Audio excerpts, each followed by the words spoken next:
മനുഷ്യനെ വല്ലാതെ ഉയർത്തും. മൻ തവാദഅ ലില്ലാഹി റഫഅഹുല്ലാഹ്. അതിന്റെ മനുഷ്യരൂപം ബഹുമാനപ്പെട്ട ആലിക്കുട്ടി ഉസ്താദ്. വിനയത്തിന്റെ മനുഷ്യരൂപമാണ് ബഹുമാനപ്പെട്ട ആലിക്കുട്ടി ഉസ്താദ്.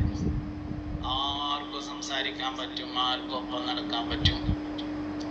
പ്രായമായപ്പോ ചെറിയ പ്രായത്തിന്റെ അസ്വസ്ഥതകളൊക്കെ ഉണ്ടായി.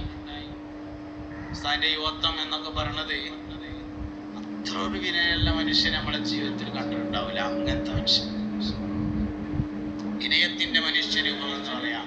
അതന്നെയാണ് ഉയർച്ചയുടെ കാരണവും.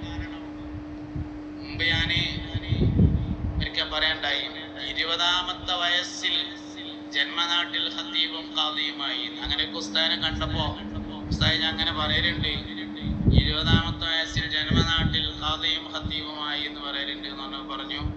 അത് ഔദ്യോഗികമാണ്. അനൗദ്യോഗികം 17ാമത്തെ വയസ്സിലാണ്. ഔദ്യോഗികം 20ാമത്തെ വയസ്സിലാണ്. അനൗദ്യോഗികമായിട്ട് 17ാമത്തെ വയസ്സ് മുതൽ ജന്മനാട്ടിൽ. ജന്മനാട്ടിൽ എന്നുള്ളടത്ത് അടിയിലൊരു വരടുണ്ടാണ്. ശരിക്കും കാലിന്റെ അടിയത്തെ മണ്ണ് പോയിട്ട് പിന്നെ തലന്റെ മേലെ കുറെ മണ്ണുണ്ടായിട്ട് എന്താ വരുന്നല്ലേ. ജന്മനാട്ടിൽ 17ാമത്തെ വയസ്സ് മുതൽ ഖത്തീബും, 20ാമത്തെ വയസ്സ് മുതൽ ഔദ്യോഗികമായ ഖാദിയും. മരിക്കോൾ അങ്ങനെ തന്നെ എന്നതാണ് ഷെയ്ഖുൽ ജാമിഅ സമസ്ത കേരള ജമിയത്തുൽ ഉലമയുടെ general secretary professor K Alikutty Musliyar എന്ന നമ്മുടെ ഉസ്താദ്. അല്ലാഹു ദർജ ഉയർത്തി കൊടുക്കട്ടെ. ജന്നാത്തുൽ ഫിർദൗസിൽ കണ്ടുമുട്ടാൻ അല്ലാഹു തആല ഭാഗ്യം നൽകട്ടെ. ഒരു മനുഷ്യൻ മരണപ്പെട്ടിട്ട് ആ മനുഷ്യനെ കുറിച്ച് ആളുകൾ നല്ലത് പറയുക എന്നത് അള്ളാഹുവിന്റെ അടുക്കൽ ആ മനുഷ്യൻ സ്വീകാര്യനാണ് എന്നതിന്റെ തെളിവാകുന്നു എന്നതാണ്. ആർക്കെങ്കിലും നല്ലതല്ലാത്ത മറ്റെന്തെങ്കിലും പറയാനുണ്ടോ എന്നതാണ് പ്രശ്നം. ഒന്നും പറയില്ല, നല്ലതല്ലാത്തവർ ഒന്നും പറയാനുണ്ടാവില്ല എന്നതാണ്.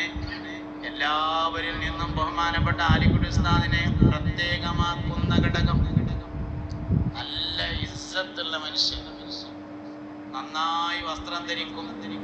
ഞാൻ അങ്ങനെ വസ്ത്രം ധരിക്കുന്ന വേറൊരാളെ പിന്നെ കണ്ടത് അസരി തങ്ങൾ പാപ്പാനെ. നന്നായി വസ്ത്രം ധരിക്കും. രോഗത്തിൽ കിടക്കുന്ന സമയത്തും രാവിലെ എഴുന്നേറ്റ് കുളിച്ച് നല്ല ഡ്രസ്സ് മാറ്റി തലപ്പാവ് ധരിച്ച് കോട്ടൊക്കെ ഇട്ടിട്ടാണ് പേരേലിരിക്കുക അസരി തങ്ങൾ പാപ്പ. അങ്ങനെ നന്നായി വസ്ത്രം ധരിക്കുന്നത്. അക്കാലത്ത് അങ്ങനത്തെ തലയെക്കെട്ട് ആലിക്കുട്ടി ഉസ്താദിനെ കൊണ്ടുപോകാനായിരിക്കില്ല. അന്ന് മറ്റുള്ള ആലിമീങ്ങളുടെ ഒക്കെ കെട്ട് മോശാക്കാൻ വേണ്ടി പറയല്ല, മറ്റുള്ള ആളുകളുടെ ഒക്കെ കെട്ട് വേറെ കെട്ട്. അങ്ങനെ മനോഹരമായ ഒരു കെട്ട് അക്കാലത്ത് ആലിക്കുട്ടി ഉസ്താദിന് മാത്രമേ ഉള്ളൂ. പിന്നെ പല നിലക്കുള്ള തലകെട്ടുകളൊക്കെ വന്നിട്ടുണ്ടെങ്കിലും അന്നത് ആലിക്കുട്ടി ഉസ്താദിന് മാത്രം അവകാശപ്പെട്ടതാണ്. മനോഹരമായ വാലോടുകൂടിയുള്ള ഗരിമയുള്ള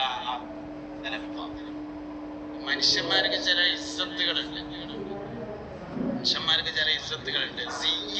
അതിൽ വളരെ പ്രധാനമാണ്.